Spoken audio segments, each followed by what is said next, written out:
తీసుకొచ్చి చూపించారు, ఫోటోలు ఆంజనేయులు చూపించాడు. చెత్త అంతా ఎక్కడెక్కడ ఉందని ఎమ్మెల్యేలు చెప్తున్నా, అప్పుడప్పుడు పోయి చూడండి, ఆ చెత్త క్లీన్ చేయించే కార్యక్రమాన్ని కూడా శ్రీకారం చుట్టండి. మేము ఎమ్మెల్యేలు మాకేం పని అంటే చెత్త వేసిపోయారు, ఆ చెత్తను కూడా శుభ్రం చేసే బాధ్యత మీ మీద ఉంది. ఫస్ట్ ఆ చెత్త అంతా క్లీన్ చేయండి. చేసి అదేమ్మా ఎక్కడ వేయాలని నారాయణ గారు చూపిస్తారు ప్లేసు, ఆ చూపించినాక అక్కడ వేయండి, మీరు దానికి దోహదం చేయండి. అదే మరి ఇంకొక పక్కన ఈ జనవరి లోపల సంక్రాంతి లోపల ఎక్కడ గుంతలన్నీ పూడ్చే బాధ్యత, వాళ్ళు గుంతలు తొగిపోతే ఆ గుంతలన్నీ పూడ్చే బాధ్యత మేము తీసుకున్నాం. ఈరోజు 1-2 కాదు, ఒక్కొక్క కిలోమీటర్ చూస్తే ఎన్ని గుంతలు ఏంటో అర్థం కాని పరిస్థితి. మొత్తం ఒకటే చెప్పాం, 850 కోట్ల రూపాయలు ఖర్చు పెడుతున్నాం. రాష్ట్రంలో అన్ని గుంతలు పూడ్చాల్సిన బాధ్యత ఉంది. ఇంకో పక్క నేషనల్ హైవేస్ అయితే 55,000 కోట్ల రూపాయలు రాబోయే 2.5 సంవత్సరాల్లో ఖర్చు పెట్టబోతున్నారు.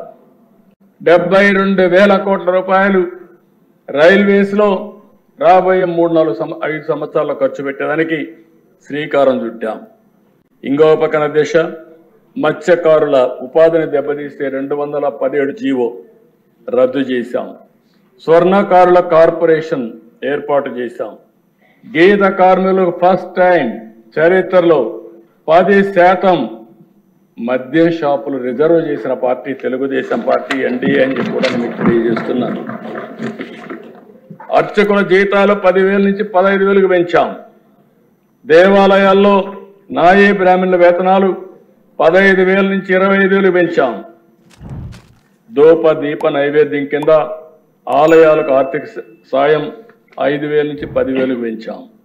వేద విద్య చదివినటువంటి నిరుద్యోగ యువతకి 3,000 రూపాయలు నిరుద్యోగ వృత్తి ఇస్తున్నాం. చేనేతలకు జీఎస్టీ ఎత్తేసాం. గృహ నిర్మాణానికి అదనంగా 50,000 రూపాయలు సహాయం చేశాం. రైతులకు గత ప్రభుత్వం బకాయి పెట్టిన 1,674 కోట్ల రూపాయలు విడుదల చేశాం. 4,500 కోట్లతో గ్రామాల్లో మళ్లీ వెలుగులు తేవడానికి 30,000 పనులకు శ్రీకారం చుట్టాం. మళ్లీ రైతులకు సబ్సిడీతో డ్రిప్ పరికరాలు ఇస్తున్నాం. పాడి రైతులకు 90% రాయితీతో షెడ్లు కట్టిస్తున్నాం. రాజధాని కౌలు రైతులకి 400 కోట్ల రూపాయల బకాయిలు చెల్లిస్తున్నాం. పోలీస్ శాఖని 100 కోట్ల రూపాయలు అదనంగా డబ్బులు ఇచ్చి వాళ్ళందరినీ కూడా స్ట్రీమ్లైన్ చేస్తున్నాం. కొప్పర్తి, ఓర్వకల్, కృష్ణపట్నం, నక్కపల్లి 4 ఇండస్ట్రియల్ కారిడార్స్ వస్తున్నాయి. దీనికి దగ్గర ఒక 10,000 కోట్ల రూపాయలు ఖర్చు పెడుతున్నాం. కర్నూలులో డ్రోన్ సిటీ ఏర్పాటు చేస్తున్నాం. 300 ఎకరాల భూమి ఇచ్చాం. విశాఖ రైల్వే జోన్ భూమి ఇవ్వకుండా కేంద్రం అనేక పర్యాలు చెప్పిన లెక్క చేయకుండా ఉంటే మడసర్లోవలో 52 ఎకరాల భూమి ఇచ్చి తొందరలోనే ఫౌండేషన్ వేసి లాంగ్ పెండింగ్ సమస్యకి పరిష్కార మార్గం చూపించామని చెప్పి కూడా నేను మీకు తెలియజేస్తున్నా. పేదవాళ్ళకి ఇళ్లు కట్టే కార్యక్రమానికి శ్రీకారం చుట్టాం. డిసెంబర్ లోపల 1,00,000 ఇండ్లు ఒకేసారి లాంచ్ చేస్తాం. అదే మరి గ్రామాల్లో 3 సెంట్లు, పట్టణాల్లో 2 సెంట్లు ఇచ్చి రాబోయే 5 సంవత్సరాల్లో ఇంటి జాగా లేదనకుండా ప్రతి ఒక్కరికి ఇల్లు కట్టించే బాధ్యత ఎన్డీఏ ప్రభుత్వం తీసుకుంటాం. ఇదే కదా దిశ. అందుకే ఈరోజు ప్రజలకు ఒకసారి చెప్పాలి. ఆ రోజు చెప్పాం, ఈరోజు చెప్తున్నా, సంపద సృష్టిస్తాం, ఆదాయాన్ని పెంచుతాం. పెంచిన ఆదాయాన్ని మళ్ళీ మనకుండే అవకాశాలన్నీ తీసుకుని పేదవాళ్లకు సంక్షేమ కార్యక్రమాలు, సాధికారత కోసం ఖర్చు పెడతాం. ఏదైతే మనం చెప్పినటువంటి సూపర్ 6 కానీ, మనం ఇచ్చిన ఎన్నికల హామీలు కానీ పూర్తిగా నెరవేర్చడమే కాదు, ఇంకా అదనంగా నెరవేరుస్తున్నాం. ఓసారి ఎన్నికల మేనిఫెస్టోలో కొన్ని చెప్తాం, మన దృష్టికి కొన్ని వచ్చినప్పుడు అది సంక్షేమం కావచ్చు, అభివృద్ధి కావచ్చు, ఇంకా ఏమేం చేయాలో చేసుకుంటా ముందుకు పోతాం. ఇవన్నీ చేసి ఈ రాష్ట్రాన్ని స్టెప్ బై స్టెప్ ఒకే రోజు నేను చేసేస్తామని చెప్పలేను.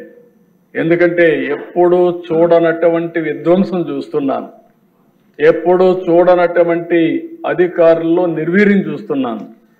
వ్యవస్థలు నిర్వీర్యం అయిపోయినాయి.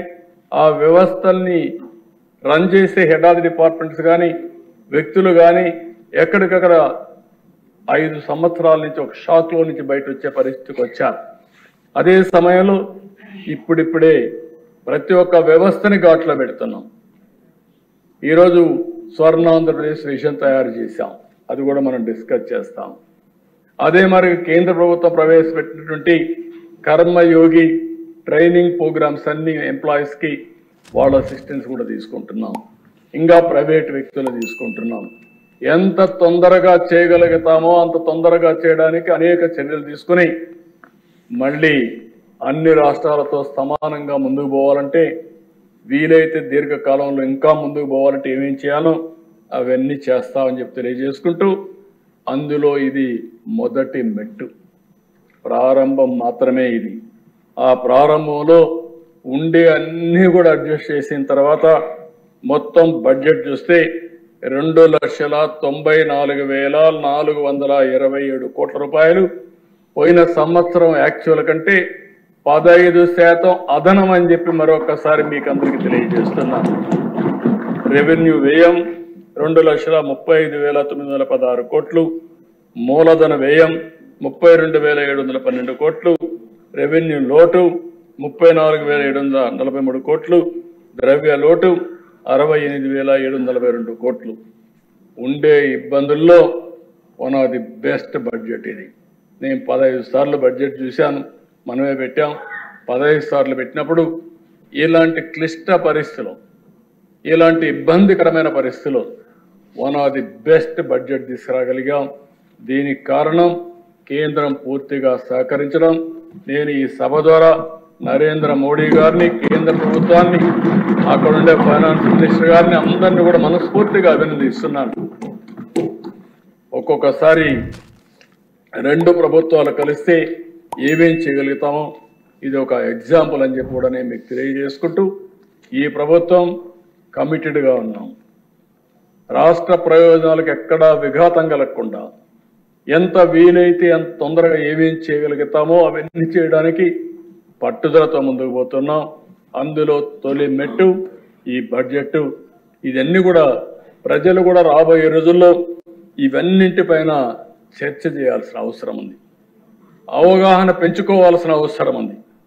ఒక ప్రభుత్వం వల్ల, మంచి ప్రభుత్వం వల్ల వాళ్ళ జీవితాలు ఏ విధంగా మారతాయి, అదే ఒక దుర్మార్గమైన పరిపాలన వస్తే వాళ్ళ జీవితాలు ఏ విధంగా నాశనం అవుతాయి, ఒక మంచి ప్రభుత్వం వల్ల వాళ్ళ అవకాశాలు ఏ విధంగా మెరుగవుతాయి, ఒక చెడు ప్రభుత్వం వల్ల వాళ్ళ అవకాశాలు ఏ విధంగా కోల్పోతారనే విషయాలు కూడా ప్రజలు గుర్తుపెట్టుకోవాల్సిన అవసరం ఉంది, అధ్యయనం చేయాల్సిన అవసరం ఉంది, చైతన్యవంతులు కావాల్సిన అవసరం ఉంది.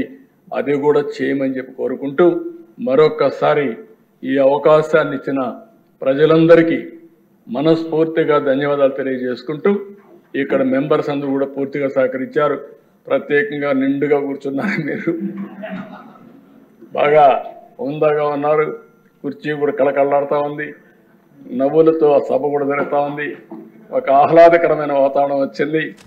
ఇదే వాతావరణం ఎప్పుడూ ఇక్కడ బాధపడుతూనో భయపడుతూనో పనిచేయక్కర్లేదు. ఫ్రీగా స్వేచ్ఛగా పనిచేయడానికి అందరికి అవకాశం ఉంటుంది. పని చేసుకునే వాళ్ళకి అవకాశం ఉంటుంది. పని దొంగలను మాత్రం భర్తం పడతానే ఉంటాం. అక్కడ రాజీ లేదని చెప్పి మీకు తెలియజేసుకుంటూ ఈ అవకాశాన్ని ఇచ్చిన మీకు మనస్ఫూర్తిగా నమస్కారాలు, ధన్యవాదాలు. Thank you.